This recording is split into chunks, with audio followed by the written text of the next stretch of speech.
नमस्कार and I welcome you all to Alochana. आज की बड़ी खबरों में सबसे पहले बात करते हैं भारत और मॉरिशस के बीच हुए एक महत्वपूर्ण समझौते की। प्रधानमंत्री नरेंद्र मोदी ने वाराणसी में अपने मॉरिशस समकक्ष नवीन चंद्र रामगुलाम के साथ मुलाकात की और भारत ने मॉरिशस के लिए $655 मिलियन से ज्यादा का स्पेशल इकोनॉमिक पैकेज घोषित किया। इस पैकेज के तहत भारत मॉरिशस में कम से कम 10 प्रोजेक्ट्स को लागू करने में मदद करेगा, जिनमें पोर्ट, एयरपोर्ट और सड़कों जैसी अहम इंफ्रास्ट्रक्चर मजबूत करना शामिल है। साथ ही नए स्कूल और अस्पताल बनाने में भी सहयोग रहेगा। इसके अलावा दोनों देशों ने 7 अहम समझौते साइन किए, जिनमें science and technology, oceanography, public service reforms, power sector, hydrography और स्पेस रिसर्च जैसे क्षेत्र शामिल हैं। खास बात यह भी है कि भारत और मॉरिशस अब लोकल करेंसी में ट्रेड करने की दिशा में भी आगे बढ़ रहे हैं, क्योंककि यूपीआई और रुपाई कार्ड का सफल लॉन्च वहां हो चुका है।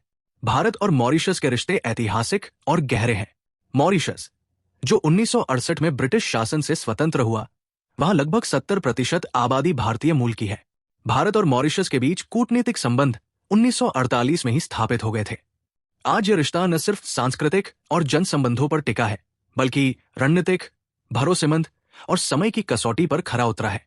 भारत हमेशा से मॉरिशस का फर्स्ट रिस्पॉन्डर रहा है, चाहे वो कोविड संकट हो या हाल का वकासियो ऑयल स्पिल हादसा।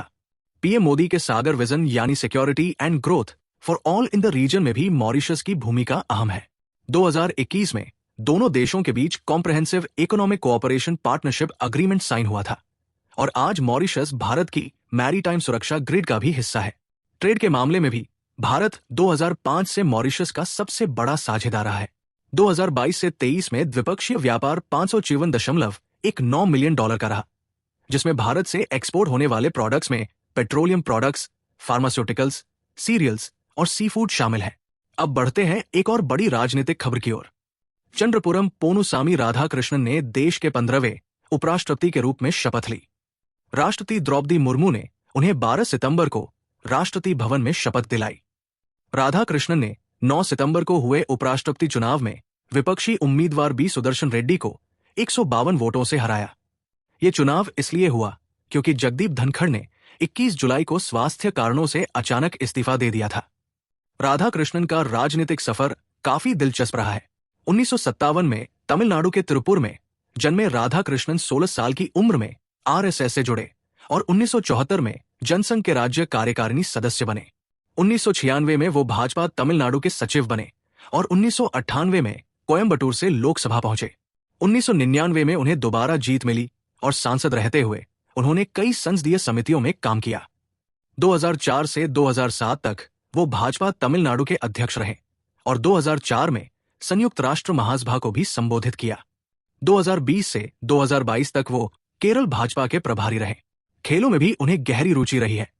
वो कॉलेज स्तर पर टेबल टेनिस चैंपियन और लॉन्ग डिस्टेंस रनर रहे हैं। हाल ही में वो झारखंड और फिर महाराष्ट्र के राज्यपाल के पद पर रहे और अब उपराष्ट्रपति पद संभाल रहे हैं।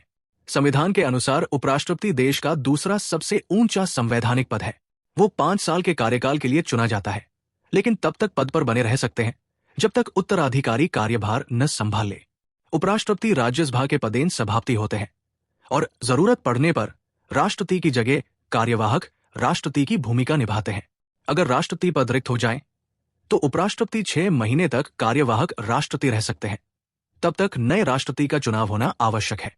इस बीच महाराष्ट्र की गवर्नरशिप को लेकर भी बड़ा बदलाव हुआ है।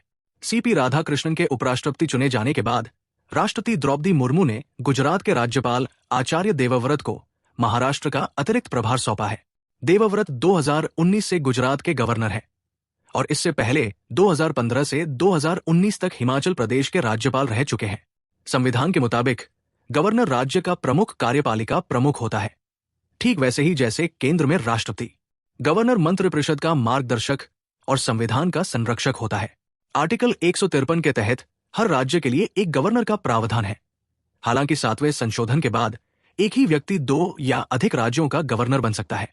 आर्टिकल 155 के अनुसार गवर्नर की नियुक्ति राष्ट्रपति करते हैं और आर्टिकल 156 के अनुसार वो राष्ट्रपति की इच्छा पर पद पर बने रहते हैं, सामान्यतः 5 साल तक। गवर्नर के पास कई संवैधानिक अधिकार हैं, जैसे मुख्यमंत्री की नियुक्ति, मंत्रियों की नियुक्ति, एडवोकेट जनरल की नियुक्ति और विधानसभा को बुलाने, स्थगित करने या भंग करने का अधिकार। और अब चलते हैं उत्तराखंड की ओर, जहां पर्यटन विकास को बढ़ावा देने के लिए एक बड़ा कदम उठाया गया है। भारत और एशियन डेवलपमेंट बैंक यानी एडबी ने 126.42 मिलियन डॉलर का लोन एग्रीमेंट साइन किया है, ताकि टिहरी झील क्षेत्र में सस्टेनेबल टूरिज्म को प्रमोट किया जा सके। इस प्रोजेक्ट से टिहरी गढ़वाल जिले के लगभग 87,000 निवासी और हर साल आने वाले 27 लाख पर्यटक लाभान्वित होंगे। इसमें बेहतर tourism planning, infrastructure upgradation, sanitation और वेस्ट मैनेजमेंट सुधार और आपदा प्रबंधन की तैयारियों को मजबूती दी जाएगी। ये इलाका प्राकृतिक आपदाओं जैसे सूखा, आग और बाढ़ की चपेट में अक्सर रहता है और यहां से भारी पैमाने पर पलायन भी होता है। इसीलिए एडबी का ये प्रोजेक्ट मल्टी सेक्टर अप्रोच अपनाकर रोजगार पैदा करने, आय के साधन बढ़ाने और जलवायु परिवर्तन से जूझने की क्षमता विकसित करने पर जोर देगा। इसमें महिलाओं और युवाओं की भागीदारी के साथ साथ निजी क्षेत्र को भी जोड़ा जाएगा। एशियन डेवलपमेंट बैंक का लक्ष्य है एशिया और पैसिफिक क्षेत्र को समृद्ध, समावेशी, मजबूत और टिकाऊ बनाना। 1966 में केवल 31 सदस्यों से शुरू हुआ ये बैंक अब 69 सदस्यों तक पहुंच चुका है। भारत 1966 में ही इसका संस्थापक सदस्य बना था और आज एडीबी में चौथा सबसे बड़ा शेयर होल्डर है।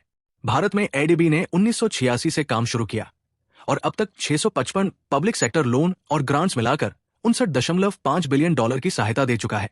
सिर्फ 2024 में ही एडीबी ने भारत के लिए 21 प्रोजेक्ट्स को 4.25 बिलियन डॉलर की फंडिंग दी, जिनमें से बड़ी हिस्सेदारी क्लाइमेट रेजिलियंस और प्राइवेट सेक्टर डेवलपमेंट पर केंद्रित रही। तो ये थी आज की अहम खबरें। भारत और मॉरिशस के बीच मजबूत होती साझेदारी, देश के नए उपराष्ट्रपति सीपी राधाकृष्णन, महाराष्ट्र की गवर्नरशिप में बदलाव और उत्तराखंड में सस्टेनेबल टूरिज्म के लिए एडीबी का बड़ा निवेश।